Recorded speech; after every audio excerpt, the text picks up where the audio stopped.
Terima kasih saudara, Anda kembali bersama kami dalam Mutiara Iman. Kita bahas soal kembali lagi kepada Al-Quran. Kita mempelajari lebih dalam agar hidup kita kembali lurus dan tidak buntu begitu. Bersama dengan Ustaz Saifullah Hudi.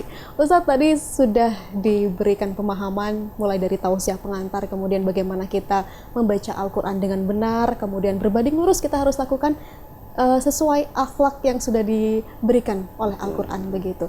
Tetapi kemarin sempat viral di media sosial ini ada seseorang yang membacakan ayat suci Al-Quran. Nuansanya ini di acara keagamaan semacam itu, tetapi ada oknum yang menyawer. Nah, ini etika semacam itu menurut Ustadz, bagaimana tanggapannya? Baik, jelas kalau si pembaca, jelas dia sangat ikhlas membacanya. Cuman oknum-oknum ini yang harus kita luruskan tentunya. Okay. Tetapi juga kita tidak bisa menyalahkan. Karena mereka saking bangganya, karena bangganya dan ya sangat salutnya kepada si kagum pembaca, dengan bacaannya, dengan gitu bacaannya, mungkin ya. karena indah suaranya dan lain-lainnya, makhrajnya bagus, sehingga mereka memberikan penghargaan. Cuman secara etika, karena itu Al-Quran sebenarnya tidak pas lah, tidak pantas kalau disampaikan seperti ala-ala selain Al-Quran. Jadi harus kita luruskan dan kita sampaikan. Maksudnya Al-Quran itu kalau umpamanya diniati karena atau orientasinya karena dunia, itu tidak akan mendapatkan pahala, malah kan seperti itu. Malah mendapatkan yang lain atau dosa bahkan seperti itu. Karena di Al-Quran juga di hadis Nabi disampaikan rubba qari'il Quran wal Quran yal'an. Jadi banyak orang yang baca Al-Quran, tetapi Al-Quran yang melaknatnya, mendorongnya masuk ke neraka. Jadi kita khawatir seperti itu. Tapi kita husnudon. Mungkin ya karena kekagumannya mereka akhirnya memberikan ya tip lah seperti itu. Tetapi kita juga perlu mengingatkan bahwa itu adalah Ya, etika yang tidak kita baik luruskan, ya. Kita luruskan karena itu juga tidak baik lah seperti itu, dan dilihat oleh ya agama lain atau kelompok lain kan tidak etis. Kalau seperti itu juga ini padahal kalam Allah seperti itu. Baik, semoga kejadian seperti itu tidak terulang lagi. Ustadz, soal bagaimana kita memahami makna dari Al-Quran ini tentunya tidak bisa dari sekadar membaca dengan baik, tetapi juga mempelajari makna demi makna dari setiap kata yang ada di sana. Ketika kita melihat media sosial ataupun YouTube, kita banyak sekali bertebaran di sana seorang ahli yang memberikan pemaparan soal tafsir Al-Quran. Nah, di era semacam ini, apakah perlu kita menyeleksi setiap bagaimana konten-konten soal ajaran Al-Quran yang tepat atau tidak? Bagaimana tipsnya? Tentunya proses seperti itu memang harus ada badan sensor lah sebenarnya seperti itu. Karena khawatir yang disampaikan tidak sesuai dengan makna yang ada di Al-Quran. Karena Al-Quran sendiri multi tafsir juga, banyak tafsir kalau untuk Al-Quran. Sehingga kalau tidak kita istilahnya koreksi dulu, evaluasi dulu apa yang akan beredar, mungkin khawatir tidak bagus di kalangan masyarakat atau kepercayaan masyarakat kepada seorang dai tersebut umumnya menyampaikan kalau tidak sesuai dengan yang ada di Al-Quran. Makanya orang baca Al-Quran itu yang saya sampaikan harus sesuai dengan makhrajnya. Makhraj itu menentukan. Ketika makhrajnya salah, artinya ikut salah.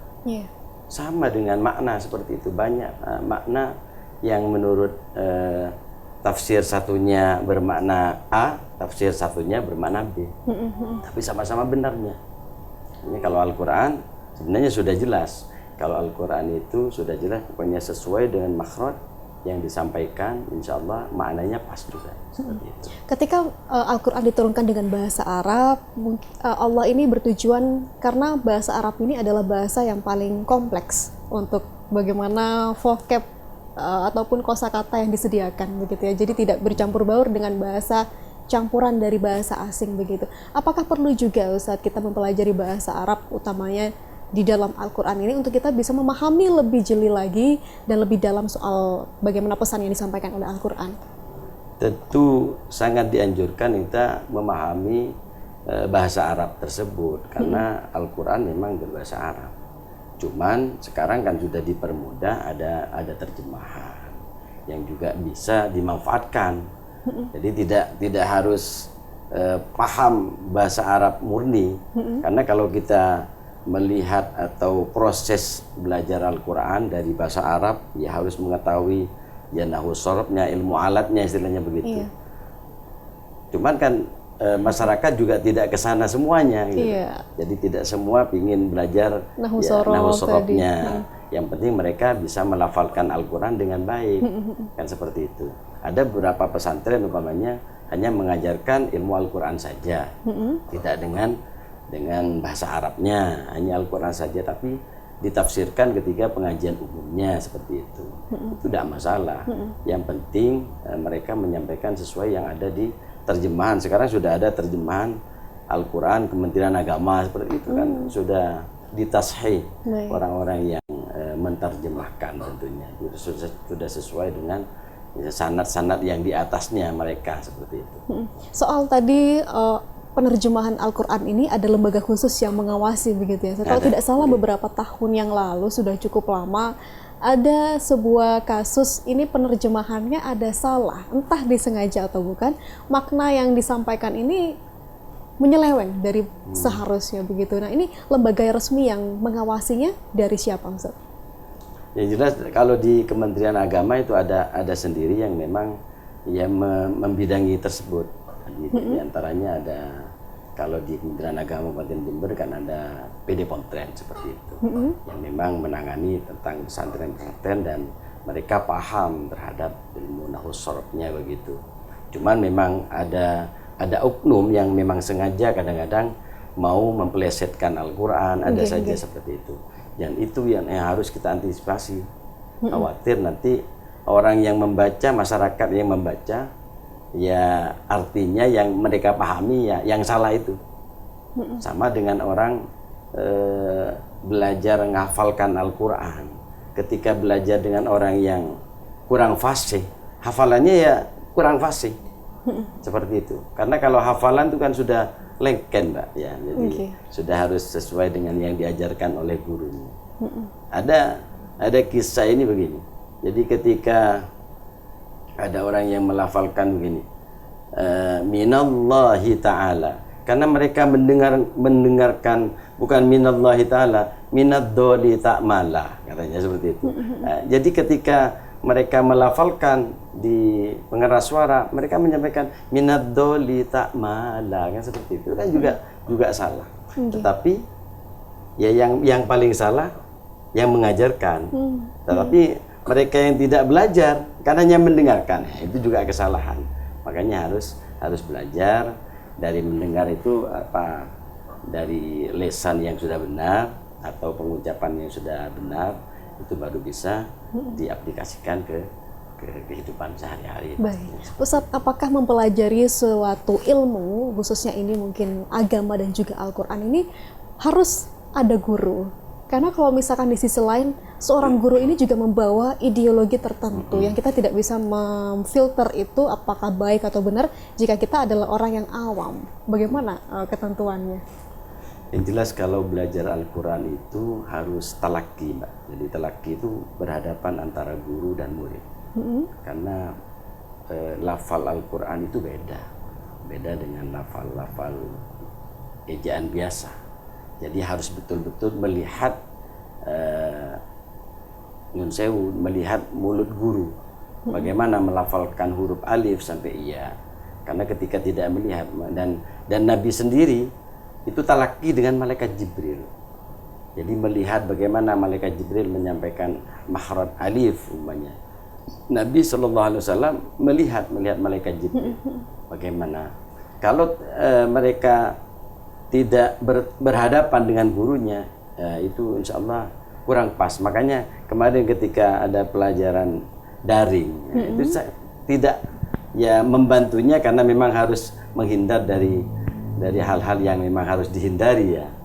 Tetapi sisi lainnya itu kan kurang efektif karena yang didapatkan ketika guru menyampaikan di dalam videonya itu kurang bisa dicerna oleh anak. Oh, apa itu seorang guru menyampaikan makhraj apa atau bacaan apa.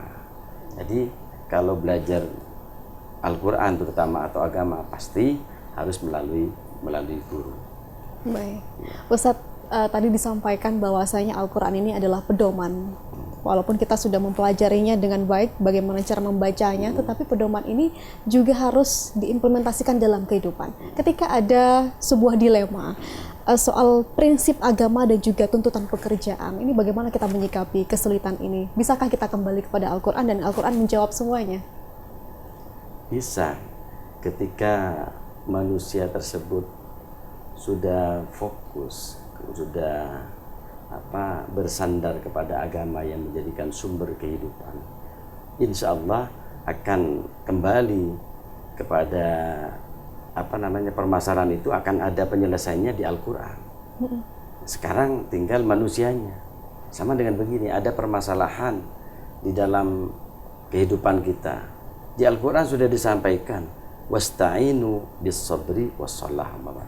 Di Al-Quran sudah disampaikan, ketika sudah ada permasalahan, minta tolonglah hanya kepada Allah. Wasta'inu bis-sabri was-shalah. Minta tolong kepada Allah dengan sabar dan sholat.